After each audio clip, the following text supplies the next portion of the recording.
على أجمعين وانو سلامنا سلامة إسلامك السلام عليكم ورحمة الله وبركاته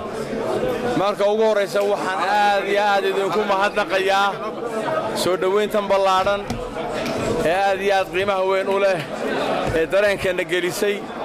iyo waxa ka muuqda oo dadka Soomaaliland ku yar iyo ku weyn maanta oo meel uga soo wada jeedo qadiyada Soomaaliland iyo go'aansutaageedu sidoo inta badan inaana ma goor kasta inaano waa mid inaga wada go'an taana ka duulaynaanu Istanbul tagnay sidaan u maqasheen ama aanu idinku horay idinku sheegnay waxa la socotaan inaan annako halkan aan ka dhoofin u sheegnay dawladda Muqdisho iyo Soomaaliya in aanan ogolaanin inay ka soo qayb galaan niman ka socda Somaliland waanu la xiriirnay telefoon baan u diray warqad rasmi aan u diray ayagoo og positionka Somaliland ay ka qabto inay hor fadhiisadeen dad Somaliland oo wada hadalku yihiin Soomaaliya iyo Somaliland ayay 5 xubnood ku soo dareen waftigay aan hogaaminayay oo aad ugu mahadnaqayo mar labaad waxaanu gaarnay qaraar inaanu dadka Somaliland ka socda ee waftiga ku jira hor fadhiisan shirkii muu dhicin waanu diidnay kii hawada iyo kii kalaba ismaan hor fadhiisan waxaanu shuruud kaga dhignay Somaliland la fadhiisan mayso dad Somaliland ka soo jeeda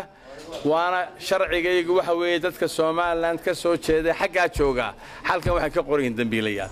dad caynkaas oo gacan ku dhiglaa la fadhiisan mayno ma arki karo waxaanu goosanayno shir dambe oo Soomaaliya Somaliland ka dhaxyaanaanu ka qayb galin oo dadkaasi ku jiraan mar labaad aad baan idinku mahadnaqaynaa si fiican bay u dhacday waxaanu aaminsanahay inaanu guul idin keenay guul baa maanta Somaliland u soo hoyatay waayo qadiyadeeda way ku adag tahay kana ogolaan mayso qofna in maanta la khiyaameeyo ama lagu soo daro niman wadankan u dhashay dadka halka u dhashay ay baa la dhilgaranay mar labaad aad baa u mahadsantahay anoo afkii waftiga ku hadlaya aadna waan idinku mahadnaqaynaa sida diiran ee walaaltinimada ee wanaagga leh noo soo dhaweyseen aad bay noo taabatay umadahan iyo guftigayagiiba aad baan mar labaad u mahadsantihiin ma haddana ilaahay baa leh ilaahay baa guusheena siiyey assalaamu calaykum waraxmatullaahi wabarakaatuh